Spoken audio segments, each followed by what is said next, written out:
guys, welcome to my channel. So today we're going to be doing this little pinup look.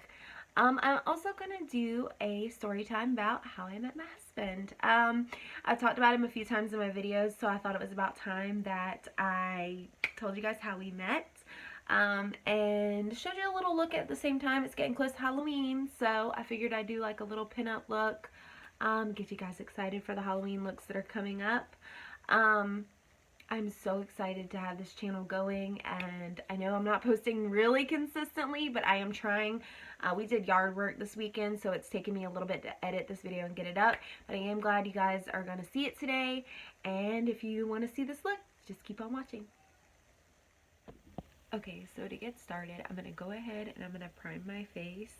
I'm just going to use my pore primers.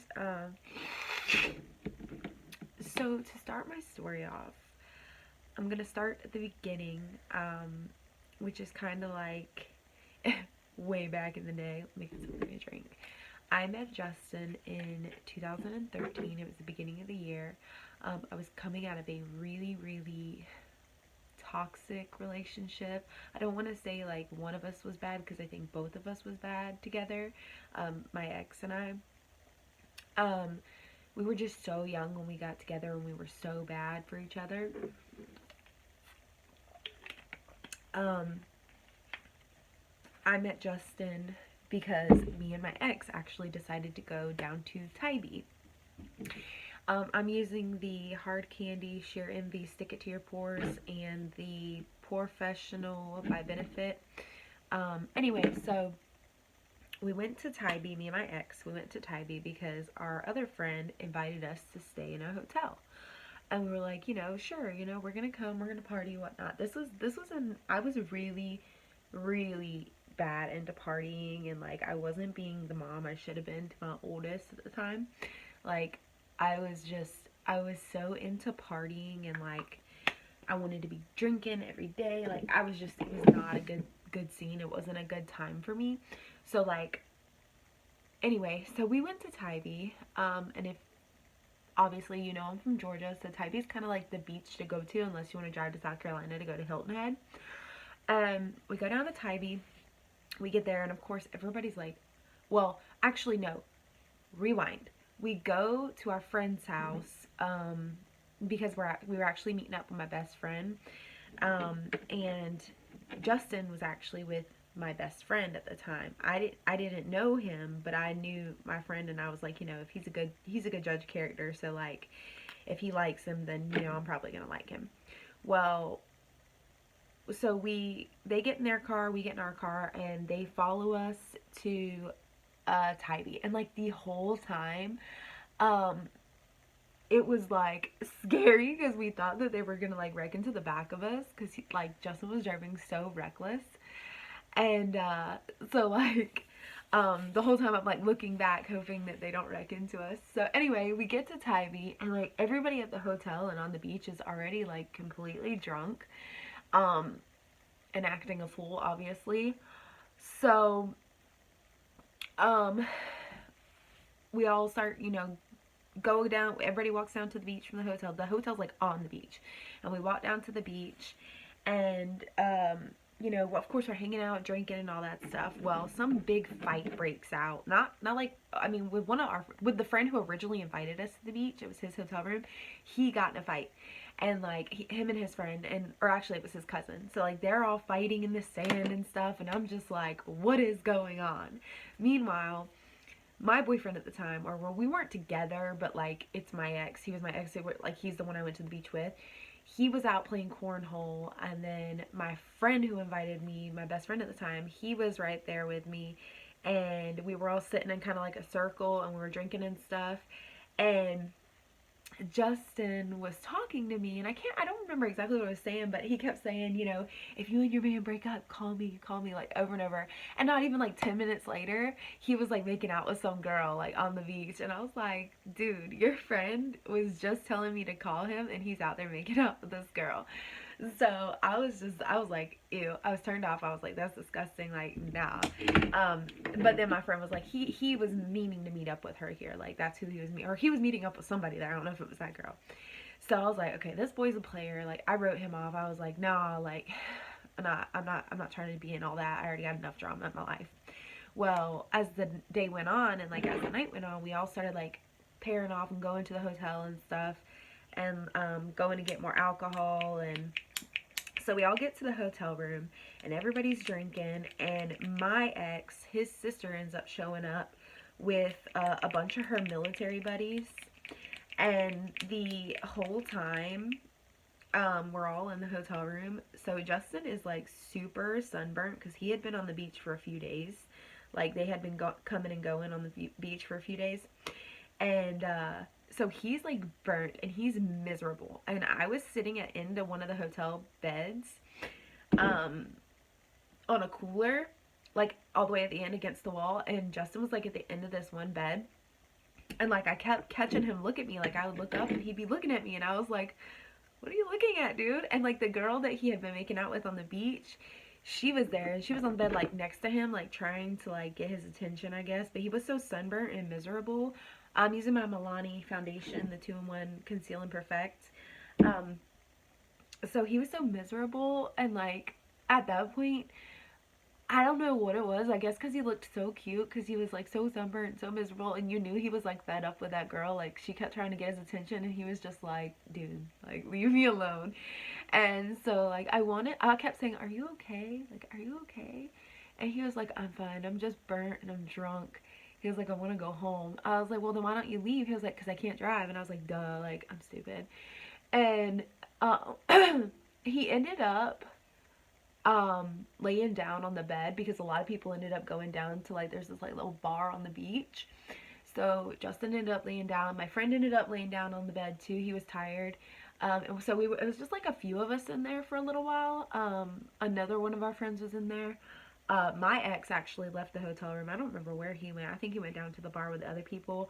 I wasn't really into bars. Like, I would have rather like drank with my friends at home or in the hotel. But like, I wasn't into bars big. I would go to them, but it just wasn't my scene. Like, I feel like people are really rude in bars and clubs and stuff, so it wasn't my thing. Plus, my friend that like invited us to the beach, he was underage, and I was like, I'm not leaving him behind. Like, I'm gonna stay here with him and hang out. So,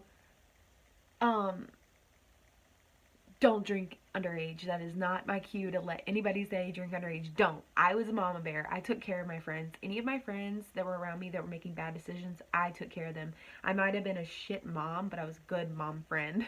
Like, I would take care of all my friends. So, anyway, so we're all just hanging around, drinking and whatnot, and it's going into the night. More people start showing up to the hotel, and like, there's like, I don't know how many people in that hotel room, because you gotta think about it. We had all our friends, which was like 10 of us, and then we had my ex's sister who showed up with her military friends, and we're all playing beer pong and drinking and taking shots. Like, everybody's just, we're chilling. And what do you know? Tybee police in their little polos and their little tan shorts, they come to the door, and they're like, who bought the alcohol? Everybody needs to get their IDs out, and everybody needs to stand outside the room. And we were all like, oh my God, because the youngest person in that hotel room was 17, and he didn't come with me. He came with somebody else, and he had marijuana on him, and we had underage drinkers in there too. So like, I'm like, we're going to jail. And there was like 16 people at the hotel room at this point. And I was like, we are going to jail. And like, I was just so blowed. And so while they're searching the room, we're all standing outside. I just got foundation in my hair. We're all standing outside the room, and I'm like, they're gonna find that boy's bong and his weed and everything. And like, I was just freaking out. I kept telling my friend, I was like, I knew I shouldn't have come. Like, my son's at home with my grandma. Like, I need to get back to him. So anyway, the Tybee police, they call us all back in the room, and they have us sit down, and they're like, so they pull all the stuff out that they found, which the alcohol, they didn't take the alcohol because there were those of us that were 21 in the room, so they didn't take it from us. Um, but they found that boy's bong, and they found his stash, and they also found like somebody had dumped 2 pills on one of the hotel beds. And I was like, are you freaking kidding me? They were like sleeping pills or something. Something like, I mean, it wasn't anything super bad, but it was like enough to like be in trouble for. Anyway, so uh somebody had dumped those on the bed before they went out. And the cops show it to us, and they're like, so whose is this? Like, who wants to own up? And nobody's saying anything. And the police are like, well, if nobody wants to claim it, then everybody can claim it, and everybody's gonna go to jail. And I don't know what snapped in me. I guess I was thinking about my son at home, and I was just like, I stood up in front of everybody in the room, and I was like, I'm gonna tell you this right now. That little boy in the corner over there, that's his. Like, you're not taking us all to jail. I have a son at home. We're not doing this. Like, I'm not going to jail for somebody else's mistake. I have nothing illegal on me. I was like, you can drug test me. I have not done anything wrong. I came here to drink with my friends. That's it.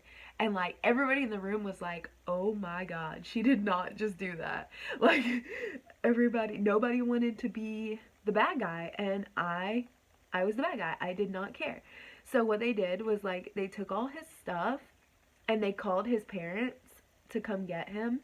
And then they let all of us who were of like older, 18 or older, they let us all stay. And they just took the drugs and the bong and stuff, which was super cool of them because they really could have broken up the party and they could have taken us to jail. But they just said, quiet down. Like, y'all need to calm down. We know it's spring break, but y'all need to calm down. Y'all need to chill out. So we're like, okay. And this was in April. It was at the end of April. Anyway, so we're like, okay. So we're gonna calm it down some. Everybody can still drink, play pong, but it's time to chill out. So for my concealer, I'm going to because I'm doing a pinup look, I'm gonna just kind of stay with a neutral. I'm not trying to brighten too much, so I'm gonna use the Milani concealer. It's kind of almost the same color as my foundation. So back in pinup days, they didn't really do the highlights and contour as drastic as we do. I am still going to do somewhat of a highlight and contour, but it's not going to be as drastic as we do now. It's going to be that light, airy, they just did like that light touch of color, so anyway, so after the police come and they do all that stuff, oh, I forgot something. Okay, so when the police were in there, they were talking about people leaving, and Justin, he had just been throwing up or whatever before the police got there. He was like, he stood up and he was like, I'm the DD. I just threw up twice earlier. I was like, you're the DD, but you're drinking. It was so funny at the time. Like, when he said it, the cops just looked at him like, are you stupid? It was so funny. He was just so cute. Like, he was so cute. I thought he was so cute. Like, I mean, everybody did. Everybody thought he was cute. He's a cutie. But anyway, so, after the police came and all that good stuff, when they left, everything started calming down and everything. And, we went outside to talk. I can't remember if it was just me and my friend. And then, like, Justin came out there and he asked me for a cigarette. And he was like, can I get a cigarette? And I was like, yeah. He was like, can I get a kiss too? And I was like, no. Like, what? I don't know you. And he was like, well, my name's Justin. And I was like, I know your name. I'm saying, I don't know you. And like, he leaned in to kiss me and he headbutt me. And I was like, dude, you are drunk. And he wasn't the only person who tried to kiss me that night. I was just like, what is wrong with these people? So I thought it was cute. Like, I thought it was charming and everything, but no, I didn't kiss him because, like I said, I was there with my ex and I wasn't trying to have any drama. Even though at this time, my ex was nowhere to be found. I had no idea where he was. But it was a night. I can tell you that. I ended up leaving in the middle of the night, because it was just, I was tired. I was ready to get home. I missed my son. Like, it was getting to the point where it was just like, it was a lot. And I was just exhausted. And, So I ended up going home in the middle of the night. I took my ex back to his house, and then I went home to my house, and I crawled in bed with my son, and I was just like, I was out like a light. Well, the next day I woke up to a friend request from Justin. And I was like, should I add him because I know that he's interested, and I don't know if like I'm available. Like I didn't want to hurt him. I had been so back and forth with my ex that like I knew if I jumped into a relationship with someone, that if like if I wasn't fully over my ex, I was gonna hurt them. I had done it already. I had been in that situation already. So, and he seemed like such a good guy, such a sweet guy. I didn't want to hurt. And he was young. Okay, so he's 4 years younger than me. He's 26. I'm 30.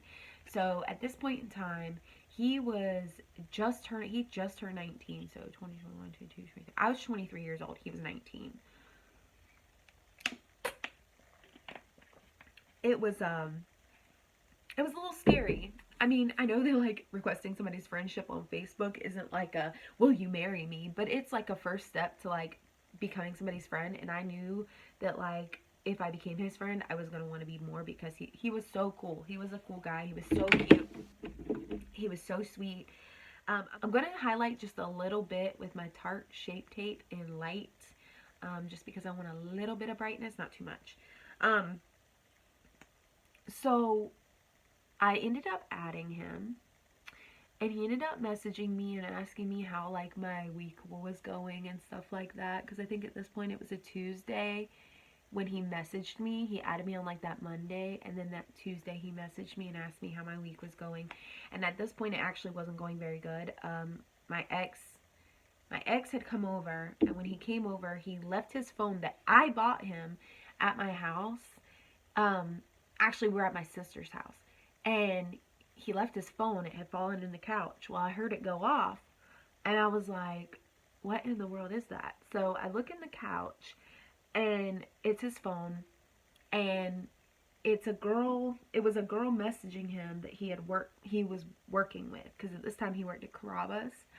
And I was like, okay, yep, that's it, I'm done. Like, I was like, he's sitting here trying to come hang out with me.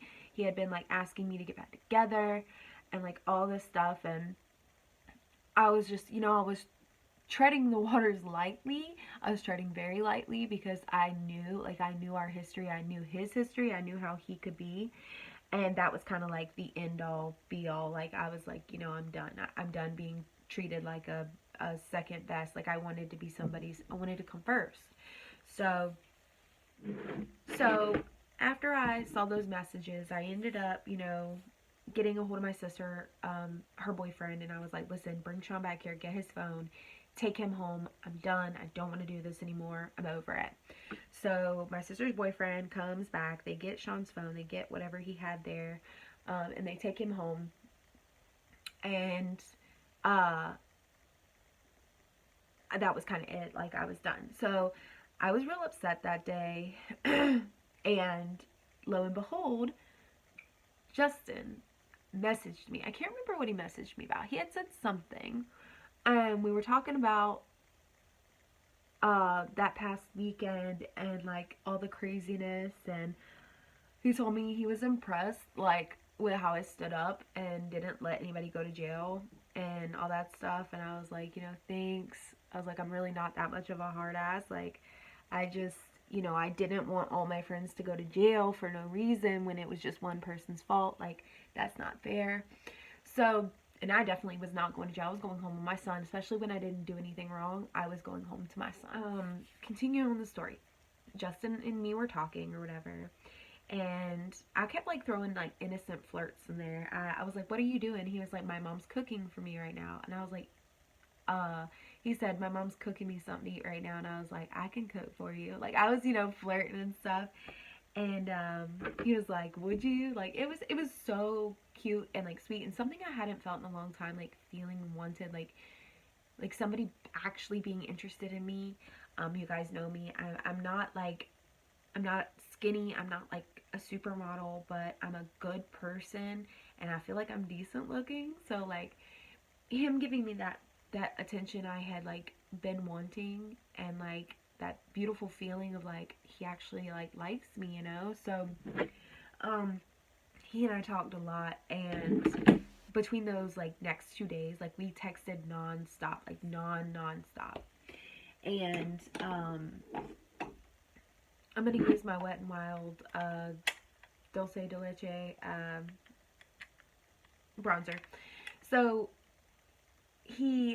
one day I was at home, and he had to go to the bank or something. And we did not live far apart either. Like, we both lived in the same city, and it was crazy. He lived, like, literally down the road from me, and I had no idea.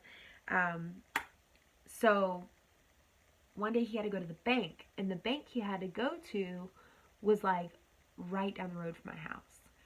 And he was texting me. He was like, "Are you home?" And I was like, "Yeah, why?" He was like, "Because I'd like to come see you." And I was like, "Okay." He was like, "I can't stay long because I have to go back to work later, but I'd really like, you know, to come see you for a minute and talk to you." And I was like, "Okay, that's fine. Like, come on over." And I'll be honest, I was not expecting like anything great. Like, I was not expecting him to come over and be like, "I'm in love with you. Like, let's be together." I wasn't even expecting really what I got, which was, you know, he showed up and he was just so sweet. Like, he was telling me how, like, you know, when he first saw me, he was like intrigued right away. I'm gonna sharpen up my bronzer real quick. Like, that he thought I was the prettiest girl at the beach. Just like he knew the things to say. Like, he knew the words I wanted to hear. And it's not like he was lying, because it was how he felt, you know. It was just how he felt. He set the standard, really. Like, it was, he was one of the sweetest guys I had like ever met. Anyway, so we were sitting and we were talking on my porch, and because my family wasn't there, I can't remember where my family was, but they weren't there at the time. They were out, I think they were at like Walmart or something.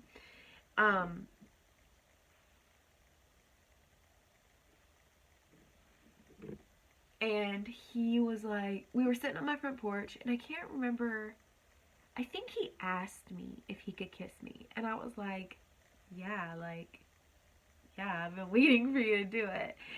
So he kissed me, and I cannot even explain like how it made me feel. Like, it was like I had met Prince Charming. Like, this was it. Like, love at first sight. And I was like hooked. Okay, like, I was hooked.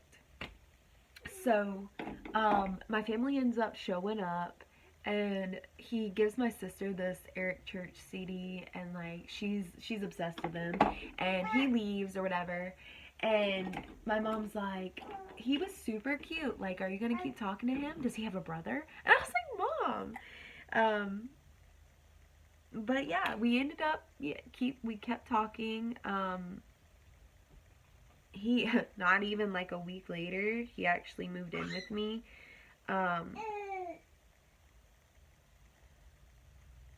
He moved in, and he helped pay bills. Like, he was like, I was like, "Where the hell have you been my whole life?" Because he was doing everything that my ex wouldn't do. Like, he worked, he had a good head on his shoulders, he was super sweet, he loved my son. Okay, so like our first date, he took me and my son to see Iron Man 3, and the fact that he included my son was like, it came full circle. Like, I was like, "You're the greatest guy.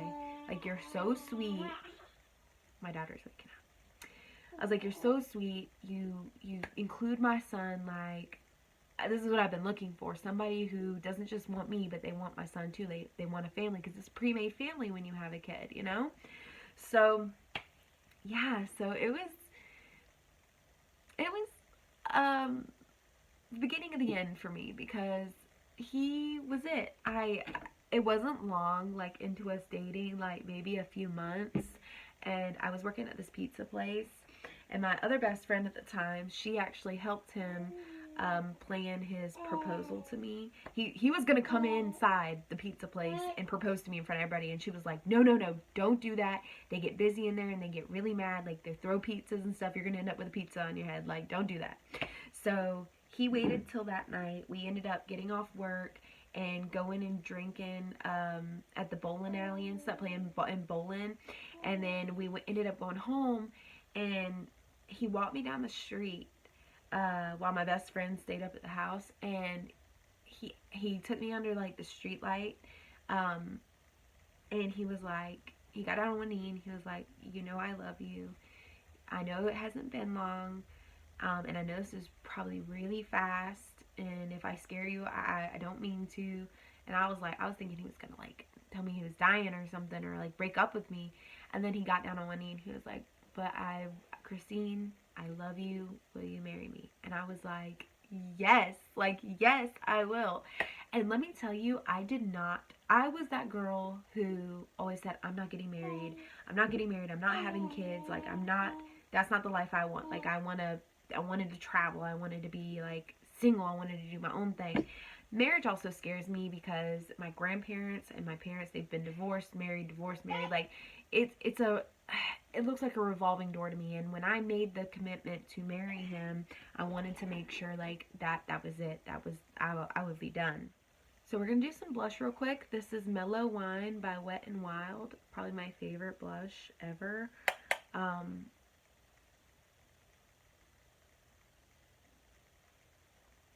Blush was something big with pinups. Like, they had to have rosy cheeks, and they had to look like they had been sun-kissed, you know, I feel like blush was the bronzer of the time, you know. I'm going to put a little on my nose just to kind of give it some pinky color. So yeah, we got engaged, and we stayed engaged for years. We didn't get married. We got engaged in 2013, because it was the end of 2013. And then we ended up getting married in 2017. So we stayed engaged for 4 years. And I'll tell you, we went through our fair share of like ups and downs, and dealing with my ex. And it was a lot. Actually, in the beginning of our relationship, before Justin asked me to marry him, my ex left to go out of town. He said he was leaving to go out of state to make money to help pay for our son. And I was like, okay, you know, that's cool. Like, that's good. You should really go make money. Well, the day he went to leave, he called my phone like, I don't know, 60 times trying to get me and Sammy, my oldest, to come up and see him at the airport. And I was like, dude, no. Like, I knew if I went to that airport, he was gonna try to like get me to get him to stay and like be with me, and that's not what I wanted. Like, I didn't want to backtrack. I wanted to continue the life that I had chose, which was with Justin. I didn't want to go back to being miserable. And I do regret, like, in the beginning of our relationship, me and Justin, he wasn't old enough to go to, like, the clubs and stuff downtown. And I didn't go out that much, but, like, when my friends wanted to go out, I went out with them. I truly regret doing that, not because I did anything wrong, but because I feel like I neglected a lot of our, like, special time in the beginning of our relationship. Even though Justin was okay with it and he trusted me, and like I trusted him to do him, like go out and do him, but like I feel like I missed a lot of that special time in the beginning of our relationship, like in the honeymoon stage. I was just so wrapped up in partying and whatnot that like I didn't realize I was kind of screwing myself. But then again, I think about it and I'm like, you know, I have forever with him, and I have all these memories that we have made, and then I'm gonna have the memories that we're gonna make with our children. And you know, I just can't thank God enough for telling me, you know, get off your butt and go to the beach, because that day I was not gonna go to the beach. And really, I need to thank my friend Michael, because he's the best friend who invited me to the beach that day, because without him, I don't think I would have ever, you know, ran in the same circle with Justin. I mean, eventually I probably would have, but I probably would have been 10 times more miserable when I met him, and I probably wouldn't have given him the time of day because I was just so miserable in the relationship I was in and doing the things I was doing. I don't know what in my brain wasn't allowing me to give myself a better life. Um, Obviously, it was drugs because that was a big part of my life at the time. You know, I felt like that the life I was living was what I deserved. And now that I'm sober, like, that is not truth to me. Like, truth to me is I deserve what I feel like I deserve, and I'm going to get what I feel like I deserve. Like, I'm not going to let myself have less of a life because I'm a drug addict. Like, I am in recovery, and I'll probably always be in recovery, and I probably won't ever be able to be around anybody who is on drugs because that's a trigger. And it's not just a trigger, it's like I don't want to be around that. I don't want to, it's not something I want to do. So I don't know. I am so grateful that when I met Justin, he had a positive impact on my life. And let me tell you, we have been through our share of struggles. Like, we have struggled, okay? But it was because of our own decisions, and it's not, you know, that drugs made us make those decisions, because he's the reason I'm sober. Like, he's the one who got me, you know, on the wagon. Like, he's the one who said, look, you're better than this. You can have better. You can do better. You can be better. And what truly sucks is when, I can't remember exactly what year it was that we finally figured it out, but Justin had been going through some mental issues. Like, he was going through strong bouts of, like, anxiety and depression. And not only that, he would go through these highs. Like, he would be like Superman. Like, he felt like he was Superman. Like, he would just be on such a high. And I was like, you know, this just isn't normal, how you're going from being so dang depressed to being on such a high wave. Like, I said, you know, we need to get you to a doctor. We need to see what's going on. And at first he was kind of hesitant. Like, he didn't really want that. He didn't really want to go to the doctor. He really didn't want somebody telling him he had something wrong with him. In which nobody wants. Nobody wants to be told, you know, you got a mental illness. But he needed the help. Like, I needed the help to help him. And so we ended up getting him to a doctor, and they diagnosed him with bipolar 1. And I don't want to say that I wasn't upset, because I was upset for him, because he's going to have to deal with it his whole life. Like, and it can be passed on to your children. So I was just like, man, like, that, I hate that for him. And I didn't want him to feel like I looked at him any differently. So that's a big thing we still deal with. It's a big reason why he made a lot of big decisions in his life that he probably shouldn't have made. But he made them when he was manic. And if you have a husband or a wife who is dealing with mental illness, be patient. Be supportive. As supportive as possible. There are self-help books online. There are groups online. There are groups in your area. I am pretty sure if you're in the Savannah area, we have groups. It's called NAMI groups. They're the National Alliance for Mental Illness. My husband has to go every Tuesday night. He doesn't have to go. He wants to go every Tuesday night and, you know, sit with his group and talk. And then on the first Monday of every month, we go to family group. It truly will help, because a big part of bipolar is they don't feel like anybody's going to understand what they're going through. They don't feel like, which we truly can't understand unless we're going through it too. Like, you can't truly understand what intrusive or invasive thoughts are. You can't truly understand what's happening in someone's head. But you can be supportive. You can give them that love and support that they need. So if you do have a sibling, family member, whatever, somebody in your life that has a mental illness, no matter what it is, just be supportive. That is like my number one like thing is always be supportive. I know I'm like repeating myself, but I just want to put that in your heads. My little girl's awake, so y'all are just gonna have to hear a baby talk in the background. So we got a little bit left to do. I'm actually gonna hop off. I'm just gonna do the wing liner real quick and my lips, and then we'll come back and we'll show the final look. Alright, you guys, so this is the final look. I just added liner, lashes, the red lip, the little Marilyn Monroe beauty mark, and I did my hair up a little, kind of like a little pin-up style. I hope you guys enjoyed this video. I am truly happy that I finally got a new video up. And I know it's more like a story time and it wasn't more of like a makeup tutorial, but I just thought I'd do this little cute pin-up look since it's especially getting close to Halloween time.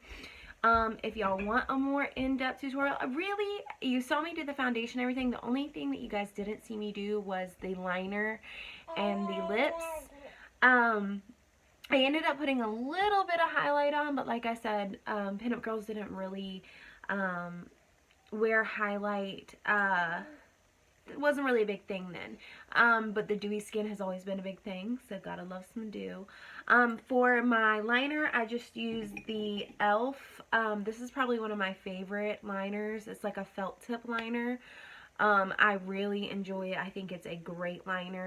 One thing when you're storing these, store them upside down so all the ink kind of just goes to the liner goes to the end of the pen. That's like my biggest tip for felt tip liners. And then, for my lipstick, I use the Wet n Wild Liquid Catsuit in Missy and Fierce. This will stay on your lips forever. My lips are probably going to be red for the rest of the day, even when I take the lipstick off. But as you can see, it doesn't get on my teeth because it's a matte liquid lipstick. I actually really enjoy it. Like, I can wear this all day long. It's actually comfortable. It can get kind of drying, but it doesn't like crack off and fall off your face like when it starts getting dry. So that's the one good thing about it. Your lips just feel a little dehydrated. I just lick my lips a little and go on about my day. But anyway, I hope you guys enjoyed. I will list all the products in the box below. And I'll see you guys on my next video.